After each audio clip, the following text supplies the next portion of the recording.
প্রধানমন্ত্রী তারেক রহমানের সঙ্গে সৌজন্য সাক্ষাৎ করেছেন জাপানের প্রধানমন্ত্রীর বিশেষ উপদেষ্টা উনো ইয়োশিমাসা।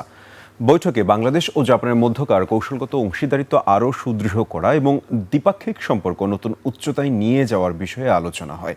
সচিবালয় প্রধানমন্ত্রী কার্যালয়ে এ সাক্ষাৎ অনুষ্ঠিত হয়। বৈঠকে প্রধানমন্ত্রী তারেক রহমান মানব সম্পদ উন্নয়ন, দক্ষতা বৃদ্ধি এবং বিভিন্ন খাতে জাপানের আরও সক্রিয় সহযোগিতা কামনা করেন। তিনি জাপানি ভাষায় দক্ষতা অর্জনের মাধ্যমে বাংলাদেশ থেকে দক্ষ স্বাস্থ্যকর্মী, কৃষি শ্রমিক ও গাড়ি চালক নিয়োগের উদ্যোগ নেয়ার জন্য জাপানি প্রতিনিধি দলের প্রতি আহ্বান জানান। এ সময় প্রতিমন্ত্রী বাংলাদেশে জাপানি কোম্পানিগুলোর বিনিয়োগে আরও বাড়ানোর আহ্বান জানান। সেই সঙ্গে নারায়ণগঞ্জের ২৫০০-এর মতো আরও একটি শিল্প পার্ক স্থাপনে জাপান আগ্রহী হলে বাংলাদেশ সরকার সর্বাত্মক সহযোগিতা করবে বলে জানান তিনি। বৈঠকে আগামী ১৬ ডিসেম্বর শাহজালাল আন্তর্জাতিক বিমানবন্দরের ৩য় টার্মিনালের উদ্বোধন এবং চলমান ম্যাস র্যাপিড ট্রানজিট প্রকল্পের অগ্রগতি সহ বিভিন্ন অবকাঠামোগত সহযোগিতার বিষয়েও আলোচনা হয়।